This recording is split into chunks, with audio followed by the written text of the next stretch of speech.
So next is Gordon to talk about the new calendar. Thanks, Ed. I discovered this little pull-out thing from my notes, and I wish that tornado would go by. I'm not going to be worried here. I actually go back with the club to when we were just plain old AYH, and we got the what was called the Hustler newsletter, which unfortunately sounded a lot like we've got to go get the Hustler when I'm going to go find out about rides, and so that's easier now that we've got a live website to talk about. So what's happening here is we've got some changes to our ride calendar and to our ride scheduling system. And for us riders, which is everybody here obviously, we've got a new ride calendar, which I really like quite a bit. And for us ride leaders, we've got a couple things to learn, some terminology for the ride scheduling system and a few things about how the website is working. So first I'm going to talk about the calendar, because that's pretty easy. Well, let me do a little quick run through about why we're having these changes right now. So one thing, the current calendar we have is no longer supported by the vendor. And that could be okay, except one of the problems with it not being supported is it doesn't allow us to have secure website access. So the HTTPS protocol, where you see the little lock beside your browser link, doesn't work. And a lot of the browsers now, and especially Chrome, are being really picky, and they said this website is insecure. And that does not work very well. So we want to take care of that security issue. The RideStats 2 system that is now have the calendar along with it allows us to be secure and use HTTPS. There's also some critical bug fixes in RideStats 2, particularly related to mileage calculations. We definitely want that to be in. And as happens with many technology situations, the calendar, the statistics are integrated, can't have one without the other. So we've got a new ride calendar system that is going to happen. A couple things to know about that ride calendar system. Rides that are out there on the calendar now are going to get transferred over. So Lyle, Jim, and Bob are taking care of that. So you ride leaders that have already gone to the trouble to create rides for part of the year should show up on the new calendar just fine. There's going to be an archive of the old ride calendar that Jim Pedersen's going to take care of. Right now it's available. You'll see it if you go to the Rides website now. The new calendar is under Ride Calendar, and the old one says Old Ride Calendar. But that will eventually disappear, and Jim's going to handle keeping those, so you'll be able to get to those old rides if you want them. Another nicety for the leaders is that when you go to enter your ride sheets, all the information from your ride is going to be pre-filled in, except for the rider names and the mileage, so you don't have to do any other typing or getting to go with your ride sheets. And then the big difference is we're going to learn about, instead of just having rides, we have to have an event, which is kind of a pattern for a ride, and then the ride itself. I'm going to go through a quick overview. I'll show some slides and then kind of talk specifically about what this exactly means to you when you're scheduling a ride. So first, here we see our new calendar. It actually looks like a calendar, so the rides all drop down and just show on the dates there. So a much more kind of natural view of the information on the calendar. And you'll also see we've got the ability to go by month, by week, or by day. And given the fact that we have 1,800 rides in a year, there's a lot of days that have more than a month's, a little calendar day's worth of room, so that day view is going to be pretty handy. And you get a lot more information about the kind of the whole week from this view. There's also a really nice search function. And basically you can search for rides that meet any of the criteria that a ride might have.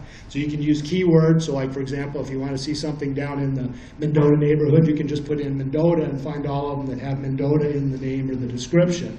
Location, ride type, is it hilly, is it flat, ride category, ABC, and I was going to show a couple of slides there, but we don't want to take forever showing this, and we'll be seeing those things. But basically, you've got a pretty strong ability to search for rides. And the thing that I like the best, this is always kind of my quibble with the old one, is that when you clicked on a ride, you'd wind up going to a whole other web page, and there'd be a kind of context switch, and there's a little bit kind of extra work, it seemed like, to see the contents of the ride. But now, clicking on a ride causes one of these new modern web browser slide outs to appear. And so it doesn't replace the screen that's got the calendar on it. It just kind of covers it over, and it moves in and out really quickly in a way that I think is very intuitive. And so we'll show you what that looks like. So if you say you clicked on one of these rides, now we're going to see the ride details. And again, that kind of just slides out in a really kind of nice looking manner. A lot of useful pieces of information there. So a set of the ride details, a bigger map than we're used to having. And what I really like the best is a button on there that says Open Google Maps. It says show me how to get there. And then that'll take you to a new web page or a tab that is in just the normal Google Map display with the location of the ride already filled in. And so you can type in your home address or whatever and then just zip right to it. One little user kind of thing you'll need to know is a lot of times in these slide outs there's kind of a little set of arrows to the side that you'll see to click. In this case there's the arrow up in the corner that I've labeled Return to Calendar. There's a little X there, and so that's the way you get back to your calendar, is to click that X. An important thing to note about that is you've got to click the X. If you use the back button on your browser, that takes you back to the front page of the ride. And I don't know if you a little UI quibble there, but Jim and I have been collecting some things we're going to feed back to Michelle for some improvements we'd like to see in some simple things. But if you click on the X, it works just fine. So that's really the core of what you can do with the new ride calendar. Nice improvement, UI, better graphics. I think it's going to work out really great for us. So, a little more complex now is this change to scheduling rides. And now the old way you used to do this, and you're all familiar with this, you log into biketcbc.org to submit your ride. And you fill out the ride information, submit it for approval. It will get approved by the ride committee. And then as soon as it's approved, it appears on the calendar. So one ride, one step. And then finally when your ride is done, then you log into Ride Stats and enter your ride sheet. Now the new way is all done within Ride Stats. So there'll have to be, so once you're in Ride Stats, you can do everything you want to do along with about your rides. So when you log into Ride Stats, I've got an idea for a ride I want to have, or a series of rides. What you're going to do is create a thing called events. And in my mind, an event is kind of like the catalog. If you were going, like a lot of people here will be familiar with the idea of going to the bike shop and saying, I'd like to order a new 7 bicycle. And then so they bring out the catalog, and here's a bunch. You can get different geometries, you can get different styles of bikes, you can get different components, you can get different wheels, kind of a whole set of things to pick from. So when you're creating an event for your ride, you're basically building up a catalog of all the things you want to do with that ride. Because I'm going to be scheduling this ride between the 1st of May and the 31st of August, so it's a summer ride. It's going to start at, say, Mendota Plaza. It's got some description to it. It's going to be kind of hilly. It's, it could be, Pat and I might be leading that ride, so we can have multiple ride leaders. It'll start somewhere between 8:30 and 10:30 in the morning, and it's just a bunch of selections that if you want to create a ride, you'll pick from those ideas to actually schedule a ride. But then what happens, so you'll have kind of built this catalog of what the ride looks like, and then you submit that, and what will be approved then by the ride committee is the event. And so they say, okay, this is going to be great, you can have rides all summer long, they're going to start in Mendota Plaza, have fun with that. Then when the week comes, you say, I want to have a ride this Saturday. You'll see, and I'll show in the slides, you'll have a list of all of the events that you have come up with, and in that, you'll go to that set of events, and you'll pick one of those, and say, okay, we're starting at 8:30, and it's going to be on Saturday, and I'm going to be the ride leader, and then you submit that, and that goes on the calendar. So the step that puts your ride on the calendar is actually submitting a ride. And then finally, you'll log into the Ride Stats again, and then enter the ride sheet. So again, I think of an event again like kind of a catalog or kind of like a blueprint, and then the ride is kind of like ordering your bike from the catalog or building a house off of a blueprint. So we'll do a couple slides here about what creating events is like. So again, we're in Ride Stats here, and then you click the little calendar. You have a selection of things. So particularly interesting is create events, and then my events is what you'll see after you've created your event. So the first thing, there's actually a set of guided activities that you do to create your event. So the first one is actually the event information itself. What's the name of my event? what dates is it going to be scheduled or available to be scheduled on. So again, this is a thing that it's not a particular date. It's like, I want to have this ride in between the 1st of May and the 31st of August. If you're just doing a single ride, you just put the same start and end date. And I think, in fact, it automatically fills those dates out for you. The next thing that's a little bit confusing that I'm going to really explain is the ride or series time range. So this is when the ride will start. And this is, maybe not so interesting for, well, Sunrise Solitude is a good example of that. The range is going to start between the earliest sunrise that you would have the ride start and the latest sunrise. And so this is just a little bit of a pick list for you when you create the ride. You pick the mileage range. This is going to be a ride that might range between 35 and 75 miles, for example. And there's some areas that they can actually do formatted description of the ride itself as well. So what happens, what I didn't show, I kind of clipped off on this slide there, is there's a continue button at the end of this section. And so what you do is you hit the continue button, and that opens up the leader setup section for the ride. And so you walk through, you'll see above there that's inter-club event information, and the next one is inter-leaders. So we've got to look up for the leaders. You can just start typing in last name or number, especially if you remember all your friends' numbers, you can just do it by number. So we'll get a little test with that there.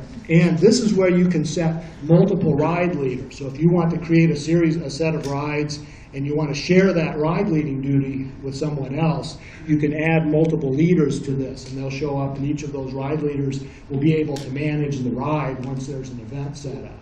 So that's really handy for a series of rides where you've got multiple leaders that are shared. Pick the next section. You'll see there, I've got the continue button marked there, and so you got to click that to see the next section open up. And so this is a little bit like one of those installation wizards you see when you're putting in new software. As it opens up, it says do this thing, and then it takes you on to the next thing, and then walks you through to the final activity. Once you got that done, and again, this is sort of to try to conserve on time and slides, there's another section similar to this where you'll pick the ride location, and so that's got a little lookup where you can start typing things in, and then it gives you a drop-down list from all of the ride locations that are set up in the ride calendar. And also gives you a little link off if you need to create a new location. Get through that, you hit continue one more time. There's a last one called the final save. And that's the point where you can either cancel it or submit it. And so once you hit that submit button, then that's the only thing that's going to cause the ride to get onto the list to be approved for the list of events you can work with. So that's creating an event. And this is kind of the hard part there, basically the part where you're figuring out what's my ride, what are all the ways my ride is going to look. And again, this is something, it's a little easier for ride series to set up, because then you can just describe this whole ride series and then put them all together as individual rides. If you're just doing one ride, it's an extra step. And another thing to note, and I'll try to mention this a couple of times, is that submitting the ride, the event, is not on the 84-hour timer. So in other words, if you're going to submit a ride that's coming up pretty soon, you have to have scheduled your event before that, before the 84-hour time starts up. And so you got to just kind of remember that. Okay, so now we've created an event. You go over to your calendar area and you look at My Events, and then you'll see a list of all of the events that you've set up to schedule. And it'll say either it's approved, or if it's not approved, I can't remember if it says waiting or pending or something like that. But you'll see all of those there, and then you can choose from that list when you're actually going to schedule a ride that's going to occur at a certain time on a certain day at a certain category. And the easy thing to do is all you have to do is hit schedule. And so that'll take your, actually this is the case, this is where you will pick your exact times. No, I'm sorry. So hit schedule. So we look in the list, you hit schedule, then you get to the next slide here is where you actually define your ride. So you can see this from here. So you fill out the exact date that you want to use. Conveniently has sunrise and sunset showing up there. And it also notes that you've scheduled, this particular ride was scheduled to only be on Fridays, so it knows that what day is going to match up with the date that you give. And then you can fill out, you can pick the ride leaders that you've gotten and have them set up to be part of this ride. You can make changes to your description, for example, if you're going to want to say, oh, I want to meet in the back of the parking lot or something like that, and you didn't put that in the ride description. Easy enough to do. And the ride mileage you'll set up there to say, okay, this is going to be a 40-mile ride today, and I've said this could be between 31 and 75. And most important, you do have to pick the ride type. So that doesn't take a default from the event schedule. So, and it pops up and says you haven't filled in a ride type, and so you can't really get through it without doing that. Something else to understand a little bit, and I had to go through this a couple times myself, these two buttons at the bottom, I've noted add another version of this ride or add a new ride.